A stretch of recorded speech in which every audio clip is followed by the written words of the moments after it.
All right, so we'll get started. Happy Tuesday, everyone. Welcome to this week's installment of Paleo Perks. Thanks for being here. Today, we will be hearing from Bram Vaes, who is at the University of Milano-Bicocca in Italy. And he'll be talking about mapping the past towards quantitative paleogeographic reconstructions for all paleosciences. So before we get into the talk, I'd just like to kind of run through the format of today's seminar. We'll start out with welcome and announcements, which is happening right now.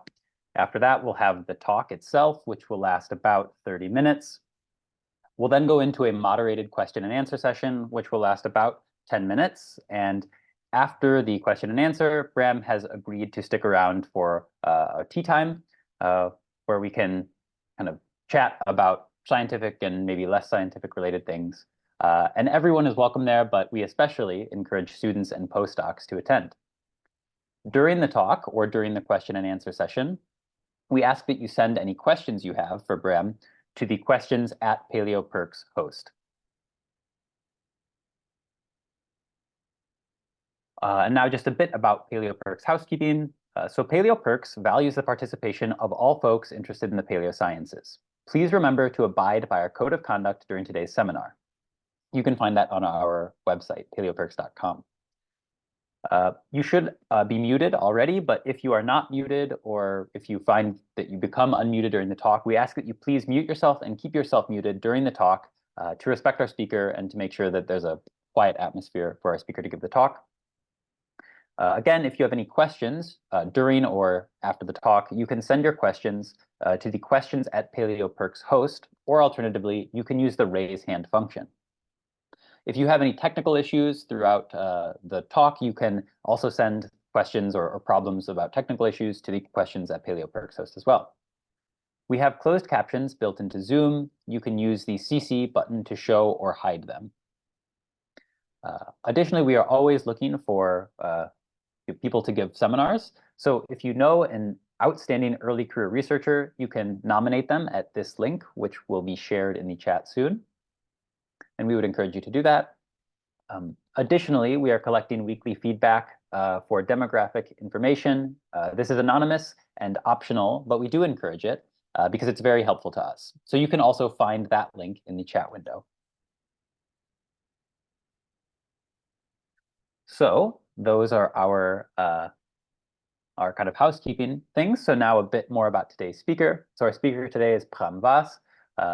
Bram did his bachelor's, his master's, and his PhD in earth sciences, all at Utrecht University. And currently, he is a postdoc at the University of Milano-Bicocca in Italy. So with that, I will hand it off to Bram and yeah, have a great talk and let us know if you have any questions, Bram. Okay, thanks for the introduction. I will share the screen now. Okay, everything set? Yep, all good. Okay, so first I would like to thank the PaleoPerks committee for giving me the opportunity to talk a bit about my work. And I say my work, but it's definitely not done alone. And I work together with a lot of people, some of whom are listed here. And most of what I will show you is based on my PhD work. I started only recently in September as a postdoc here in Italy. So I don't have that many exciting results yet. So we'll talk mainly about the main topic of my PhD, which is making paleogeographic reconstructions.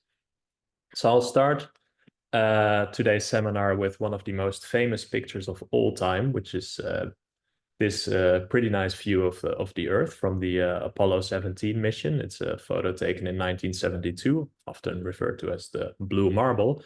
And well, it probably looks very familiar to you, but if you look a bit more closely, you might notice that in our normal way of viewing, the Earth seems to be upside down.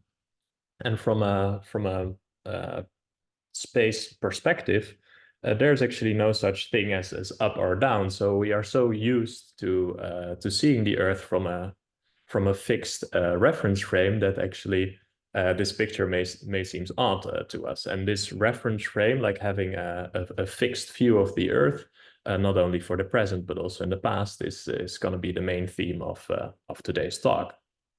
But choosing this fixed frame for how we look at maps of the Earth has not always been super straightforward. So if you look at this amazing map by Muhammad al-Idrisi, if I pronounce that correctly, from the 12th century, it might not look like anything like the Earth, maybe this Middle Earth fictional world. But if we turn this picture around, the view becomes much more familiar. So you can see, you can maybe recognize the Iberian Peninsula here on the left. So this is actually a map of almost the whole of Asia and Northern Africa.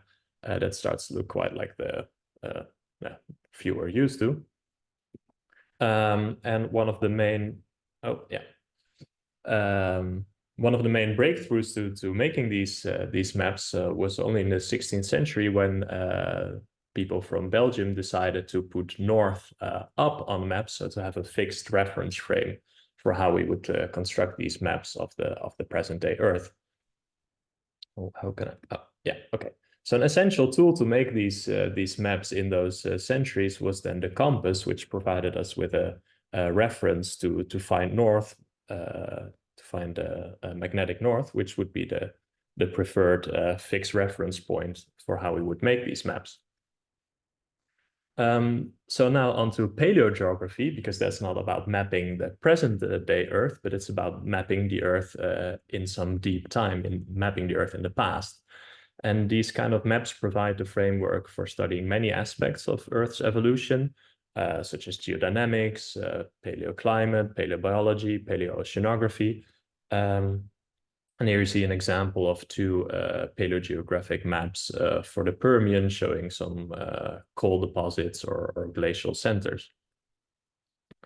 So what is a paleogeographic map? Well, maybe the most famous paleogeographic maps have been made by Professor Chris Coates in the PaleoMap project. So he's been working on many decades to create these paleogeographic maps, which basically show the position of all different continental blocks together with the elevation.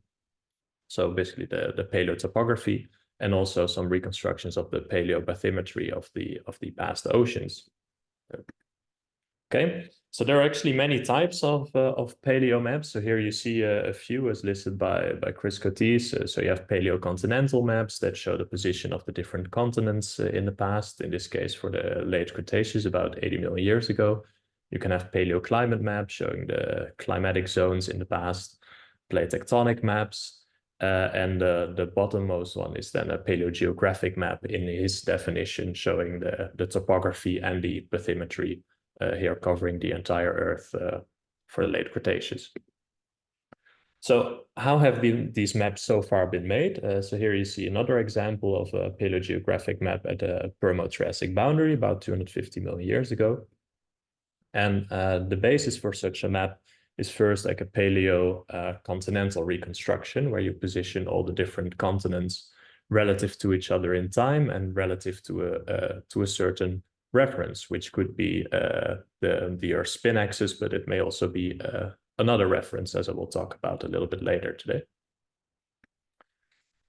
So how did he make these maps? So using a lot of different mostly qualitative data, so lithofasces, different rock types, fossils, would provide indicators of where the past coastlines would be if you were in the shallow marine setting, for example, or in a mountain range. And by combining all these observations from the geological record, Chris Coates made many of these maps going back very far in time.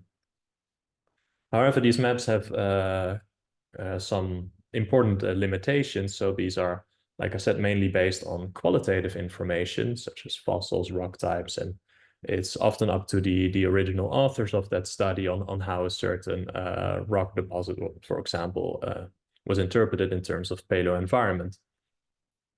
And also these maps are not underpinned by a full plate tectonic model that actually divides the Earth in different tectonic plates that move relative to each other, but they are more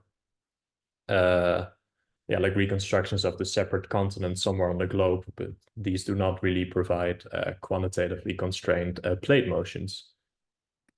And when you don't have these quantitative constraints on the plate motions, it's often hard to quantify the uncertainties of these motions because, of course, you see on a paleogeographic map, you see a snapshot in time, but all these continents and plates are in motion. So if you want to quantify the uncertainties on such map, you also need the temporal uncertainties associated with that. Okay. So in a recent paper discussing plate tectonic reconstruction and paleogeographic maps, there was a nice statement, a section called "Why All Models Are Wrong." And here you can see why that is clearly the case, why all paleogeographic maps or all plate reconstructions going back in time are inevitably wrong. Here you see a figure of Domar and Torsvik showing what they called world uncertainty. So this is the percentage of the current surface area that if you would reconstruct it back in time, that has been lost mainly due to subduction. So if you go back 2 times during which the Pangaea supercontinent existed, so about 200 million years ago, then basically 70% of what covered the Earth back then has now been lost due to subduction. So and there's only like a very scarce record, maybe a few rocks here and there left of those tectonic plates or even continents. So inevitably, a large part of the paleogeographic maps that we make are made up. And here you can see that expressed more in data. So here you can see preserved seamounts, magnetic anomaly picks for different oceanic basins. And on the x-axis, you see the time, and you see that when we go back in time, there's a much scarcer record of the ocean realms that we can use to make paleogeographic reconstructions. And if we look at the continents, we see a similar thing. So the continental record goes back much further in time. But for example, paleomagnetic data or paleolithological data becomes and ore deposits becomes much scarcer when you go back in time. But still, for the continental record, it's pretty reasonable, at least going back to the early Paleozoic. But before that, the record also becomes obviously increasingly scarce. All right, so how are these full plate models then made? So here you see a nice iterative methodology for making full plate models in which actually the entire Earth has been divided into different tectonic plates. So you go from the present day Earth to a kind of continental drift model where you have the different positions of the continents restored relative to each other, and then the Earth is divided into different tectonic plates, so you can actually constrain the plate motions in a quantitative way. And here you see an example of the Permo-Triassic boundary at about 250 million years ago, whereby you see Pangaea, but also the oceanic realms actually divided in different tectonic plates, which is probably wrong because we don't really have a record of that here in the Panthalassa oceanic realm, but at least the entire globe is divided into discrete, rigid tectonic plates. Okay, so a few years ago, there was the first full plate model published by Andrew Meredith and a very big group of co-workers for the last 1 billion years. And I want to shortly play it to you. So if you've never seen this movie before, you can be awed by how far we've come with these full plate models. Don't know if you can hear the little music under it. So here you can see the different cratonic blocks that existed already in the Precambrian, and the reconstruction starts 1 billion years ago with the discrete plate boundaries indicated in different colors by the type of plate boundary. So the mid-ocean ridges are in blue, and the subduction zones are in red with the triangles. You can also see transform plate boundaries in black, I think. So here you can see Gondwana forming in the early Paleozoic, being placed near the South Pole. And slowly but surely, Pangaea is forming. And you might start to recognize elements of the present day world moving into the Mesozoic.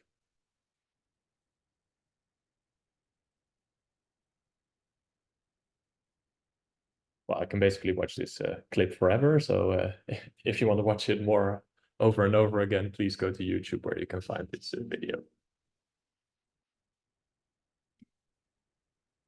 All right, so how do we make these models that are then the basis for real paleogeographic reconstructions?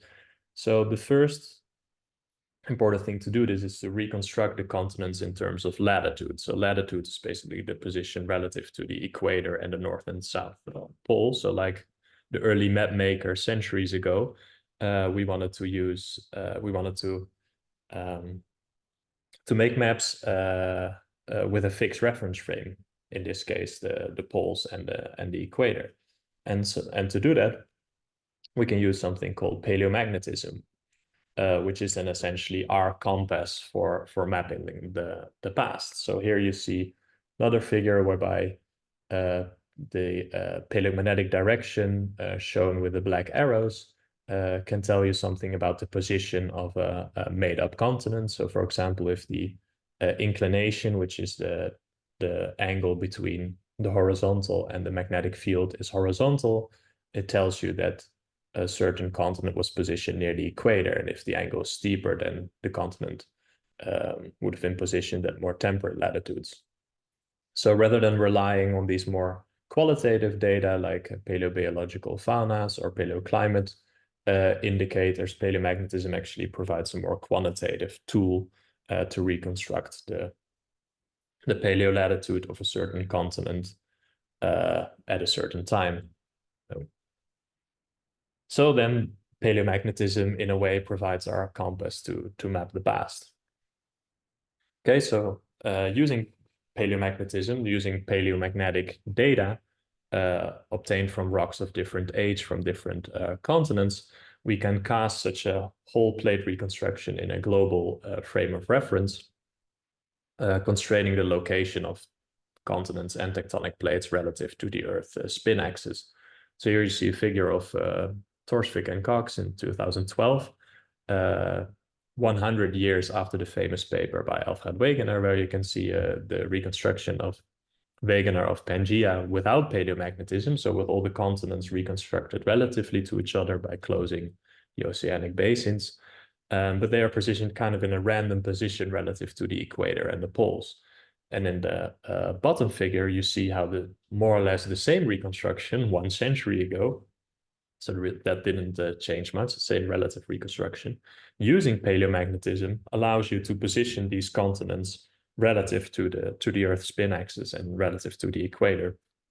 And from such a reconstruction, it becomes evident that back more than 300 million years ago, most of the continents were actually located on the southern hemisphere and at quite southerly latitudes, especially Gondwana.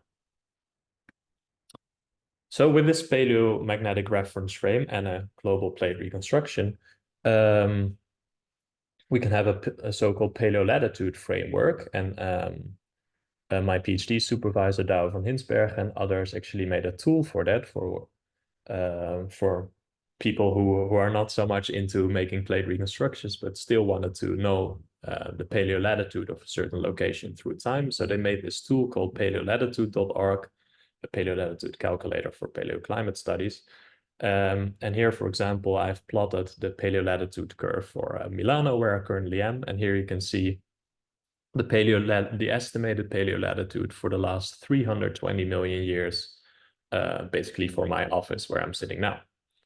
So this is very important input for most paleo-sciences, also for paleontology, for example, and for paleoclimates. So you can have paleolatitude control in certain locations, for example, IODP drill cores. And it also allows this paleomagnetic reference frame to constrain relative tectonic motions in a more quantitative way. So we are currently working on an updated version of this website. So the beta version of paleolatitude.org 2.0 is live now, using an updated paleomagnetic reference frame, and has some other new features. So please check it out if you're interested in this for fun or for your research.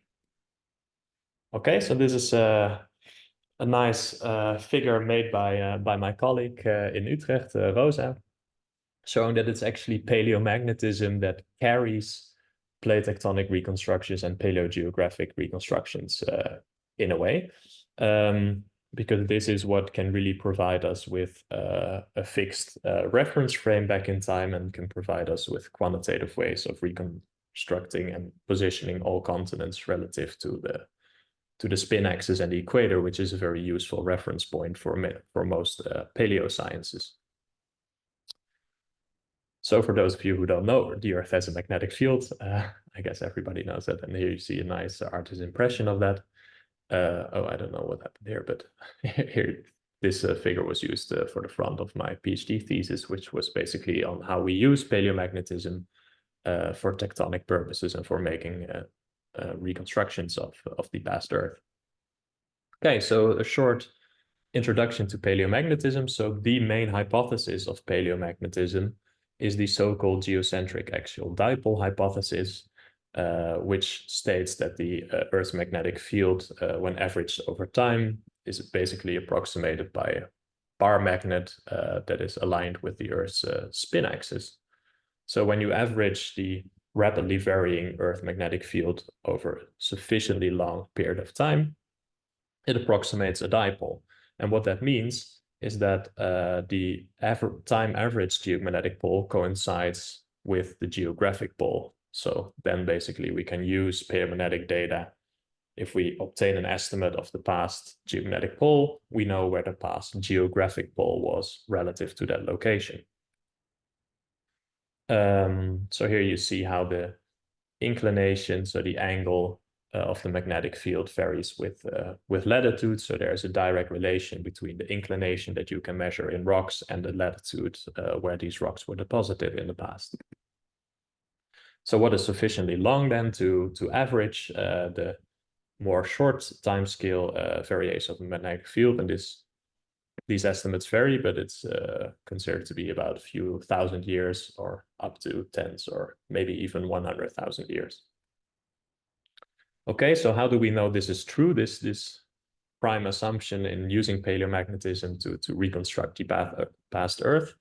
So here we have measurements of the last few thousand years, and you can see here, for example, that for the last 2,000 years, the average north geomagnetic pole within error coincides with a geographic pole. So of course, we can make these measurements from, for example, archaeological artifacts, but in the last 2,000 years, plate tectonic motions have been negligible, so we can ignore them and try to see if really the average geomagnetic pole coincides with a geographic one.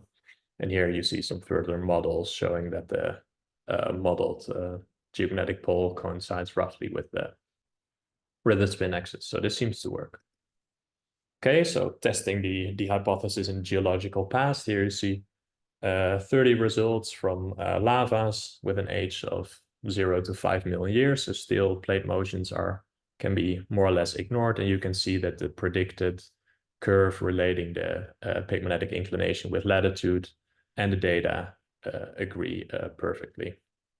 So we are confident, at least for the last few million years, that we can use this going further back in time. All right, so in paleomagnetic studies, we try to take enough samples to average these variations. Okay, I talked about how the inclination relates to paleolatitude, and the declination, so that's the angle with north, then can give you a sense of the relative rotation, the vertical axis rotation of the block relative to the spin axis. Okay, so how do we then go from paleomagnetic data to plate reconstructions? So the so-called paleomagnetic pole is what we use for that. So that is the position of the geomagnetic pole that would produce the mean paleomagnetic direction that you get from your sampling location. So by collecting a large number of paleomagnetic samples. So how does that work? For example, you sample some Cretaceous rocks in North America, and you obtain a pole position here given by the black square. So if we then apply the gut hypothesis that the past geomagnetic pole coincided with the geographic pole, then we can rotate that pole together with North America relative to the spin axis and obtain a reconstruction of North America in the past. It should be noted, however, that because of the symmetry of the Earth's magnetic field, there's no control in longitude, but longitude is anyway less important for most paleo studies. Okay, so if we then collect data from rocks of different ages, you can get a trajectory of different pole positions through time. And this apparent wandering of the pole position relative to a certain continent is called an apparent polar wander path. So in here, figure A, you see that if the geomagnetic pole, the time average geomagnetic pole is assumed to be fixed and a continent moves from position A to B to C, then relative to a fixed continent, you would see the paleomagnetic pole position wander towards the present day geographic pole. So this is called an apparent polar wander path, under, again, the key assumption that these poles coincide. Okay, so how do we use that to make a global plate reconstruction? Well, we use data from all stable continental interiors, as you can see here with the colored dots, colored by Cenozoic, Mesozoic, Paleozoic. And we use a relative plate tectonic model closing the oceanic basins back in time to combine all data in one path. In this case, South Africa is often used as a reference because it's kind of in the middle of all these oceanic basins that has been opening since the breakup of Pangaea. So global apparent polar wander path is a sort of master path calculated from reliable data from all these stable continents. Okay, so how does that work then? So here again, you see this global path for the last 320 million years. So it goes back to that time that was more or less the formation of Pangaea. So before that, it's impossible to know how the continents move relative to each other completely. So then people choose to work with the continent separately. But back to 320 million years, we can reliably combine the data from all major continents.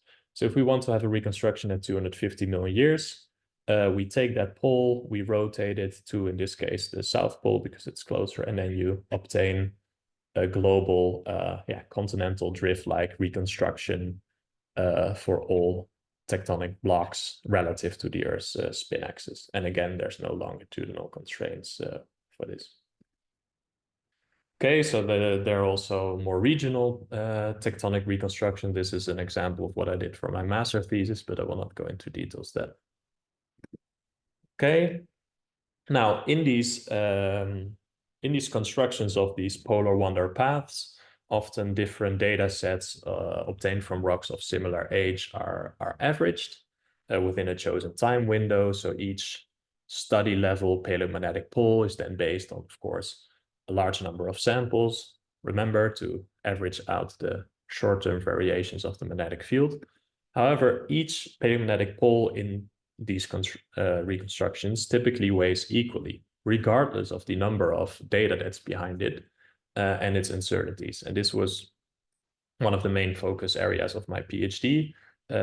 So we developed a new approach, and I will really not go into the details. If you're interested, you can read the papers or my thesis. But we developed a new approach in which we compute an apparent polar wander path from the site level data, so from the location data instead of the study mean data, which allows you to give larger weight to larger data sets and also allows the propagation of both spatial and temporal uncertainties in the underlying data. Right, so how did we do that? We updated the paleomagnetic database of this very widely used global apparent polar wander path of Torsvik and others. I think by now it has been cited about 1,500 times or so. So here you see the more or less global coverage of our database, and we updated the relative plate motion circuit and applied some stringent selection criteria. Here you see a picture of us. We locked ourselves up for 2 weeks in a cabin in the woods back in 2019, just before COVID, to make this database. Here you see me on the left. Okay, so and then here you see a new path showing the position of the paleomagnetic pole relative to South Africa back in time compared to the Torsvik path. But for more details, I would like to refer you to the paper that was published last August. Okay, and with another group of paleomagnetists, we have actually tried to take this further, so to fully embrace uncertainty in the underlying data using a bottom-up uncertainty propagation scheme. And with this approach, we constructed a polar wonder path for North America for the Cenozoic at an unprecedented resolution of 1 million years. So we think we can reliably track the pole position relative to North America in 1 million year steps. So essentially reconstruct the position of North America with robust uncertainties at a 1 million year resolution. All right, so back to polar wonder. So this changing position of a continent relative to the geomagnetic pole is of course caused on the one hand by plate tectonic motions, but that's not the only cause of why the past magnetic pole would seem to move relative to a plate. Another one is called true polar wonder, and this is probably something you've never heard about, but I'll shortly introduce it here. This is the motion of the mantle and crust relative to the Earth's spin axis. So in these paths, you see the motion of the paleomagnetic pole relative to a continent, but this is not only reflecting plate motions. So what is true polar wonder? It's the rotation of the Earth's mantle and crust relative to the Earth's rotation axis. And this is caused by changes in the moment of inertia of the Earth. So if there are imbalances inside the Earth's mantle, for example, the Earth tries to reorient itself to preserve the moment of inertia. And this rate and magnitude of true polar wonder is then determined by the rheological properties of the mantle. So here, for example, you see a schematic depiction of that, that dense subducting slabs and buoyant plumes cause instabilities in the Earth, such that the Earth's mantle and crust tries to reorient itself relative to the spin axis. Okay, so how to identify true polar wonder? So to separate it from plate motion. So you can look at coherent rotations of all continents about the equatorial axis, because you expect the Earth to rotate around an equatorial axis to rebalance in a way. And there have been several proposed phases of true polar wonder in Earth's history. So these are 4 main ones during the last 320 million years, proposed by Steinberger and Torsvik. Okay, so true polar wonder, maybe it sounds still a bit vague to you. Why do we care? Well, there have been several very fast phases of true polar wonder that have been proposed for the Phanerozoic, and one of those is the so-called Jurassic monster polar shift. Something went wrong here with the builds. So that's a proposed phase of rapid true polar wonder between 160 and 145 million years ago. Here you see very fast change in position of the paleomagnetic pole by Dennis Kent and others. And this was suggested to strongly affect climate belts and paleo environments during those times. So when you rotate the whole mantle and crust at a fast rate, you basically shift, depending on where you are, the position of continents relative to the equator and spin axis. So you can move certain locations in and out of humid or arid belts, depending on where you are. And they argued that this was a cause of the formation of large coal deposits, but also of large salt deposits in certain regions. Another rapid phase of true polar wonder that might have had global implications. This was published in 2022, where a group of Chinese authors argued that true polar wonder worked as a mechanism for causing severe glaciation and mass extinction in on the Ordovician-Silurian boundary about 445 million years ago. Okay, well, with our new paleomagnetic reference frame, we can actually calculate new estimates of true polar wonder through time. Here you see the so-called true polar wonder path. But what is the takeaway here is that we find no evidence for this very rapid true polar wonder, so more than 1 degree per million year. at a little bit longer time scale, so time scale of more than 5 million years. So we do not really find evidence that this could really cause mass extinctions or the formation of large coal deposits, for example. So why does true polar wonder matter? Well, true polar wonder basically causes significant differences between a reference frame based on paleomagnetism, which provides you with a paleolatitude framework, and with another type of reference frame, and that is a so-called mantle reference frame, where people have tried to position all the different plates not relative to the spin axis, but relative to hotspots, for example. So relative to the deep mantle. So hotspots are hot plumes rising from the deep mantle that are not expected to move that much horizontally. And here you see a plot by Domar and Torsvik with a net true polar wonder angle. And then this is the net angle between a reference frame based on paleomagnetism and a reference frame based on mantle reference frames. So even though there might not be very fast true polar wonder, also argued by them, there's still a significant difference expected from true polar wonder between these reference frames, up to 5 to 10 degrees, even for the Cenozoic. And why this is important is that in recent years, many of the modern paleoclimate or paleoenvironment simulations actually use a mantle reference frame for their models. Even though we know that true polar wonder exists and that it offsets any mantle reference frame from a true paleolatitude framework. So already for the Cenozoic, this difference might be more than 5 or even 10 degrees. So here I would like to remind everyone that sometimes uses a global plate model, that this should always be cast in a paleomagnetic reference frame when using it for paleoclimate, paleobiology, paleoceanography, and paleoenvironment studies.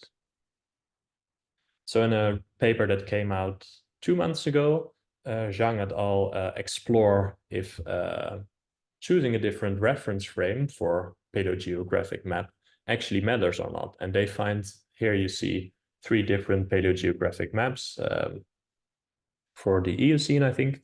And they show that, for the Eocene, so the middle one is cast in a paleomagnetic reference frame and the other ones are in a mantle reference frame. And they find that you get completely different temperature gradients, different wind patterns, different Hadley cell behavior when you use a different reference frame.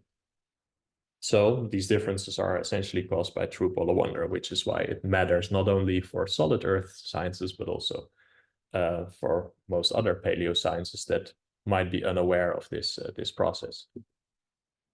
Okay, so I'll finish with a overview of some recent initiatives moving more towards quantitative paleogeography and the quantification of uncertainties in paleogeographic maps and plate tectonic reconstructions.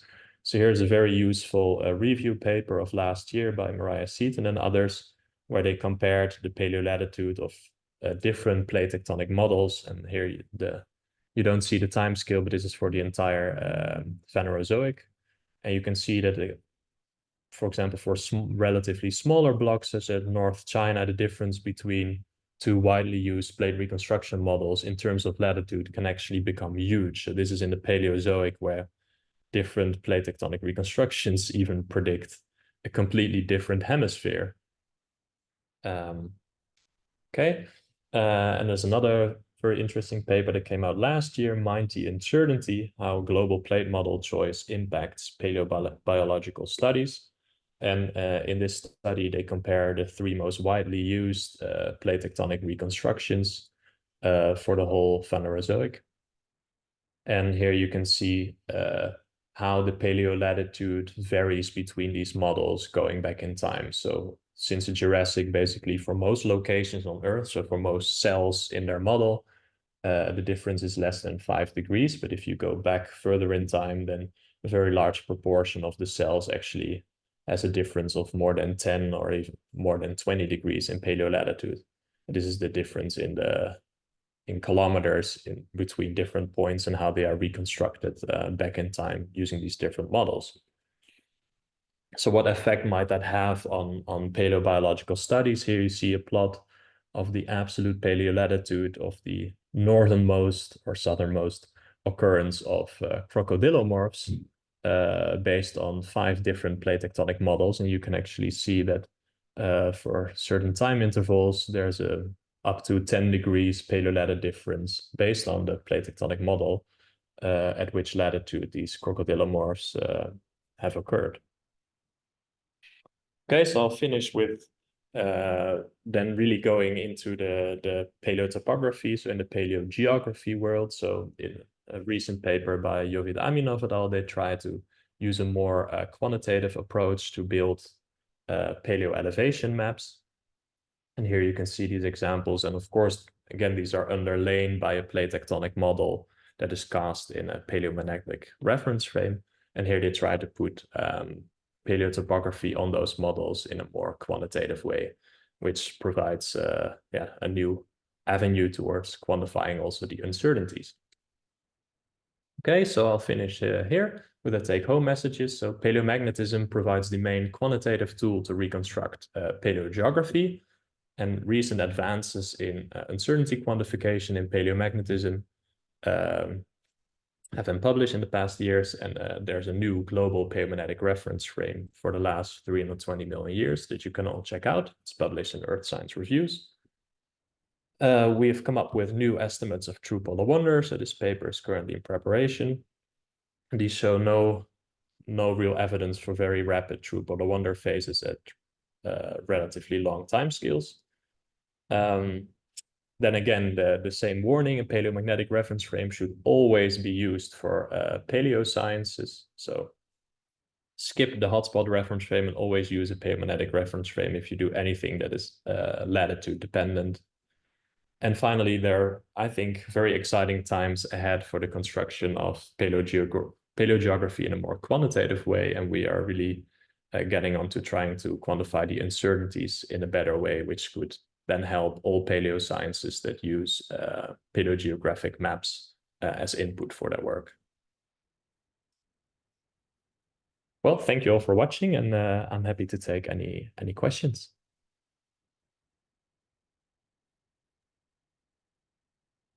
Awesome. Thank you so much for that great talk, Bram.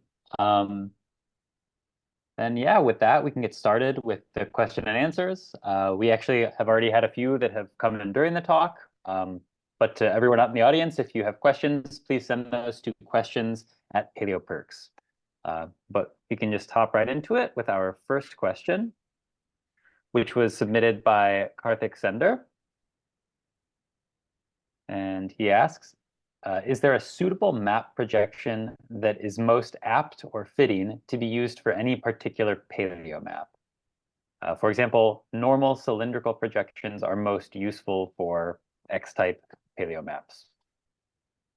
That's a good question. Well, in the G-Plate software, for example, and I didn't even mention that this is the most widely used software for making plate tectonic reconstructions. You can easily switch between different map projections. So it often also depends on what area you like to focus on. So, for example, colleagues of mine have worked a lot on Antarctica, and then you would often choose a different map projection because otherwise the polar regions are very distorted.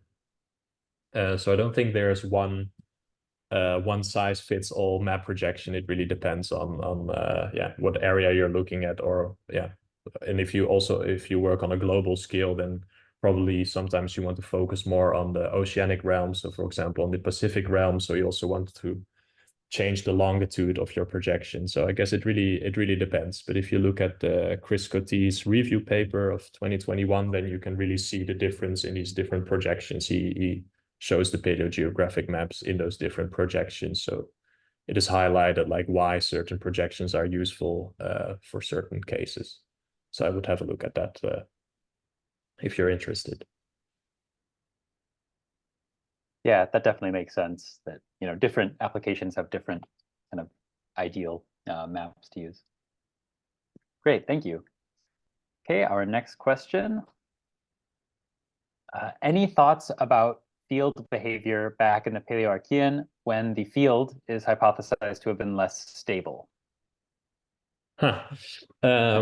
Well, of course, like with everything, we know much less about Earth's behavior back in the past.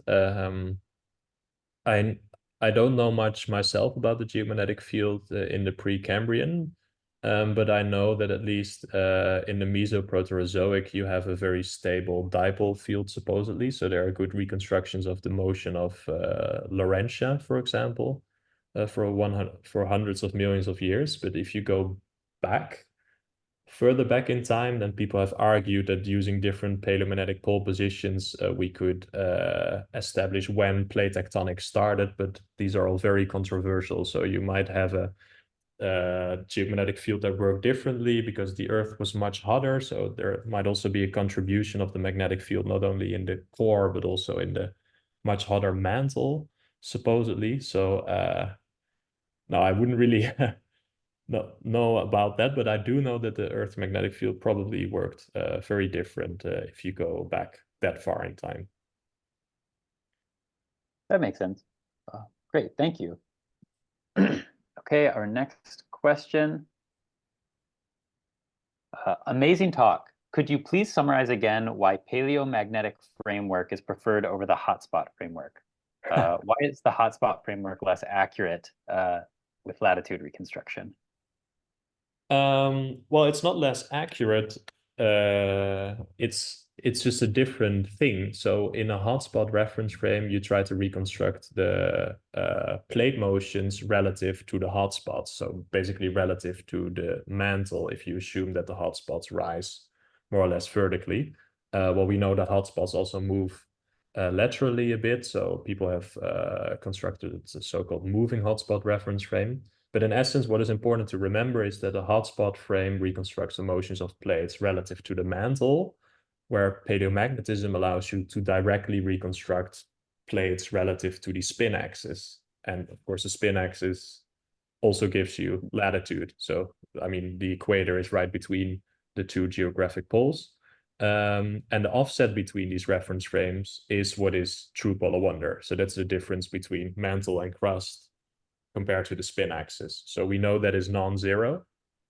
Actually, true polar wonder is also happening today at quite a fast rate due to the melting of the ice caps. Well, this will probably not last very long on a geological timescale. So we don't expect the whole Earth to rotate 20 degrees because of melting ice caps. But so we know it exists and that this difference is there. And people have been using hotspot frames for paleoclimate modeling, for example, mainly because they thought it was less uncertain than paleomagnetism. But with recent advances in paleomagnetism, I would say that the uncertainties in a paleomagnetic reference frame are actually smaller, besides it giving you direct paleolatitudinal information, which a hotspot reference frame will never be able to do. But there are many recent papers that summarize when and why you should use a certain reference frame. So also the Seaton paper of 2023, but also the Aminov paper of 2023, like which I showed in one of my last slides. They all have this description. What is the difference between the different reference frames and when you should use which one?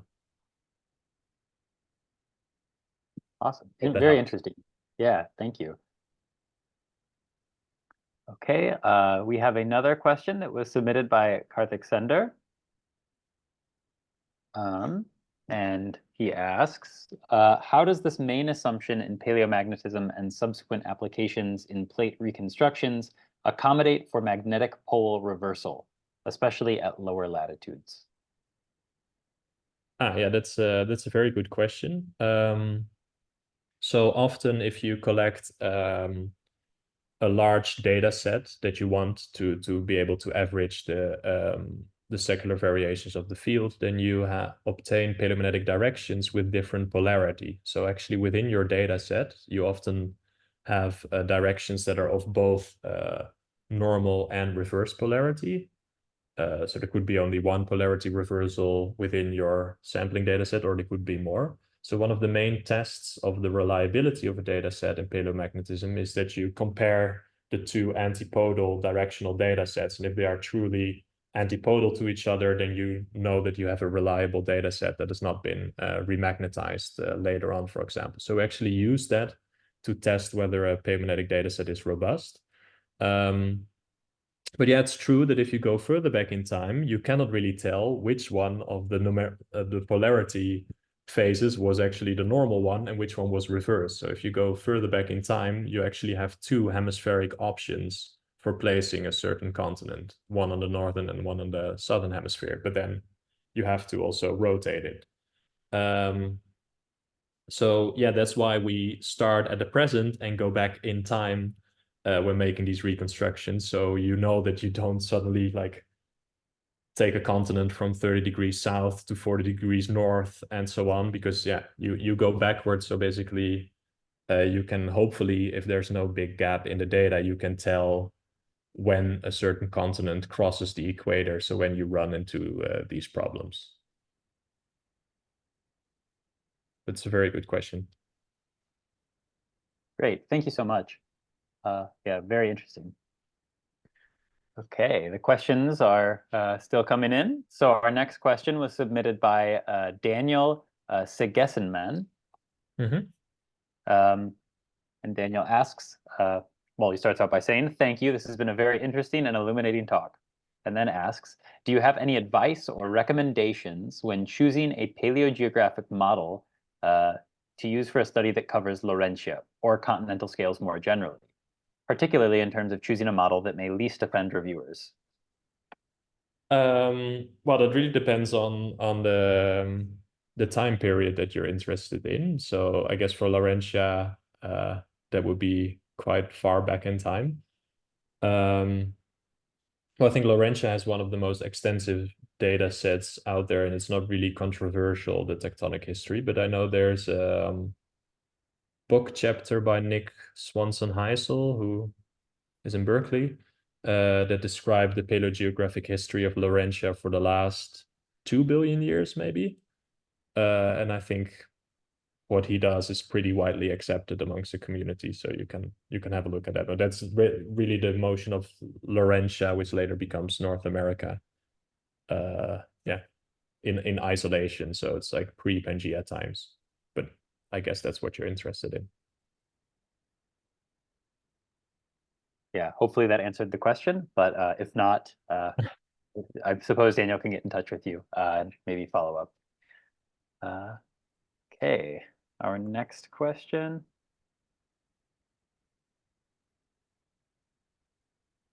This person asks, "Are certain rock types better for studying paleomagnetism than others?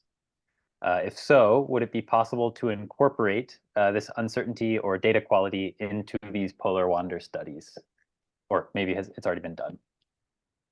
Yeah, that's a super good question, actually, and that was one of the main challenges for making this new path during my PhD. So during the workshop we had in our cabin for 2 weeks, this was one of the main topics. So how to combine data from different rock types. So the advantage of using igneous rocks is that they often have a much stronger preserved magnetic direction, but they only provide snapshots in time, like for example, lava flow or a thin dike. And if you sample multiple of those, you don't really know if you have enough temporal coverage to really get a good estimate of the geomagnetic field.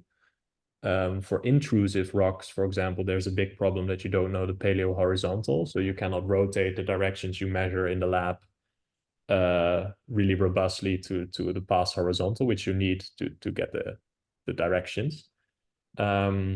Sedimentary rocks have the advantage that it's often much easier to date, and you have a much more continuous record, but then you have problems like weaker magnetization or a process called inclination shallowing, where due to burial and other processes, you can compact the sediments, so you basically flatten the inclination angle. So this problem is called inclination error, and there are certain corrections for that. So one of the main challenges for making this polar wander path was actually to find ways to combine these different data sets. And one of my PhD papers actually focuses on the reliability of paleomagnetic data from sedimentary rocks, specifically because they are very useful, because there are a lot of sedimentary rocks out there that are well dated and provide good records, but how to get reliable paleomagnetic data from them is not always straightforward.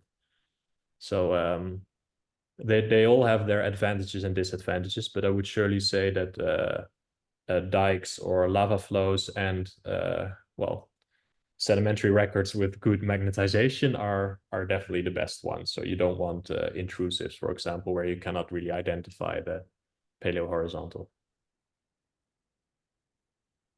Excellent. Thank you so much. Very, very interesting.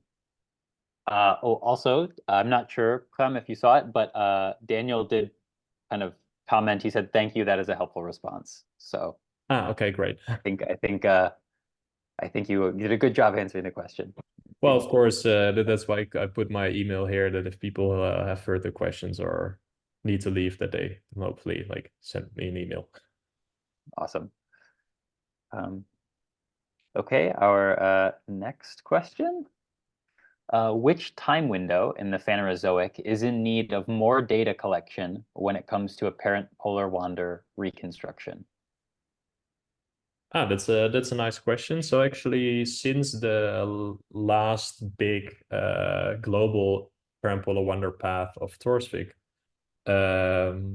people have actually focused on the time period where there was the least amount of data, which was in the late Jurassic, early Cretaceous, which is coincidentally for which the fast true polar wander phase was proposed. So that's a heavy debate still, because there's few data to work with. So then often that leads to controversy, because including or excluding a certain data point can lead to big differences. But in recent years, people have actually gone out there to collect more data, and there's, I would say, quite a big improvement in the path for that time interval. So for the last 320 million years, mostly I would say that the early Permian or late Carboniferous is where the data is most scarce. It's not that it's scarce, but it's a lot of data has been remagnetized in later tectonic events. But for the Phanerozoic as a whole, definitely the most problematic period is the Devonian, where we don't really know if there was a stable dipolar field. So there's been a recent Earth Science Reviews paper by Aniek van der Boon about the Devonian that basically all data is questionable. So most plate reconstructions for the Devonian are actually interpolations between the Carboniferous and the Silurian. So definitely the Devonian is in need of more data collection, but we might have to accept at some point that the Earth's magnetic field was relatively weak. So that's really hard to get good data from it, especially since you have the formation of Pangaea afterwards in the Carboniferous, which has remagnetized a lot of potentially good locations for where you would be able to collect data. But there's active research on the Devonian, so I think people in Norway and in the UK are working on that as we speak. Great, thank you so much. It looks like we still have 2 questions that have been submitted. So if it's all right with you, we can read those and Yep. wrap it up. Okay. Maybe a more general question here. What causes the poles to wander and eventually reverse? Is it due to emergent patterns from magnetic activity or something else, maybe? So what? Okay, so you have to be careful here. I mean, it's a very good question, and I don't think we know the answer why and when there's actually a polarity reversal. But for polar wander, we typically talk about a different time scale. So then we really talk about the time averaged pole position moving relative to the plate that you, or the continent that you keep fixed. So for a polar wander path, yeah, you hope that you have averaged all these shorter term variations and that you've corrected for polarity reversals by flipping all the paleomagnetic data to the same polarity. But for a polarity reversal of the field, which is thought to happen quite fast, like in maybe a few thousand years, it's still debated how that actually works and how long that can take. At EGU this year, I saw a presentation that actually a reversal could maybe last up to 10,000 years. And well, people relate polarity reversal generally to instabilities in the Earth's outer core, so that the outer core convection of the liquid iron mostly is what causes the Earth's magnetic field in the first place. So due to some instabilities in the Earth's outer core, it might be energetically more favorable at some point for the magnetic field to flip. But I think what is even more poorly understood is why you have certain periods in Earth's history when the magnetic field did not flip at all. For example, during the Cretaceous normal superchron, it's almost 40 million years where the Earth's magnetic field remained in a normal polarity state. And I think we really don't know why it can be stable for 40 million years, while in other periods, like in the last few million years, but also in the Jurassic, it flips every few 100,000 years. So this is a very active research topic. Awesome, thank you. And then our last question of the day. For true polar wander, is there generally thought to be one major cause for one true polar wander event or phase, such as one massive slab break off somewhere? Or is it characterized by a longer interval of multiple minor instabilities? That is a very good question. I think answering this question would probably require a very big research grant with multiple researchers. People have tried to explain certain observed true polar wander rotations to tectonic events that occurred at the same time. But my personal opinion is that the true polar wander is always a sum of everything that is dynamically happening in the Earth's mantle. So really pointing to one specific event might be difficult, but of course, if you have a very big slab break off, so for example, near South America, there's very big slab break-off event proposed based on patterns in magmatism, for example, but also in tomographic structure. And well, most studies tell that there is a big true polar wander rotation in the Jurassic. Whether or not it's fast is the question, but it might be reasonable that there is this massive slab break-off that has something to do with that. So what is important is that tectonic events like a slab break-off that occur at higher latitudes are more important because they destabilize the Earth much more significantly than slab break-off, for example, closer to the equator, because then it's already then you don't cause a large imbalance in the Earth's moment of inertia. So massive slab break-off events at high latitudes are definitely candidates for true polar wander events. But I think like full 3D geodynamic modeling is required to really test whether a specific event can actually cause an observed true polar wander phase. And this is definitely what still needs to be done. Interesting. Well, awesome. Well, thank you so much for answering all the questions, and thanks for such a great talk. Thank you. No problem. I guess everyone in the audience, if you have any additional questions, I'm sure Bram would be happy to answer your questions over the email that he has listed here. But with that, I will share a few kind of final announcements. So thank you all for joining us today. Once again, we would appreciate it if you would fill out the weekly feedback form, which will be linked here in the chat, so that we can learn about a bit more about who attended today's seminar. A little advertisement for our next upcoming seminar. It's not next week, but the one after on May 14th. And we'll be hearing from Meg Nibbling from the University of Kansas in the United States. So we look forward to seeing many of you then. One additional little advertisement is that we on the Paleo Perks Committee are currently looking for 1 to 2 new members to join this initiative and support early career researchers. We specifically encourage folks with an interest or experience in speaker scheduling and/or grant writing or fundraising to apply. However, if you don't have experience in these things, we would still totally encourage you to apply. The main thing is that you're kind of excited about Paleo Perks and want to get involved. So we will be accepting applications until May 3rd. So we look forward to hearing from you. If anyone is interested and has any questions, you can reach out to us at our website or over email.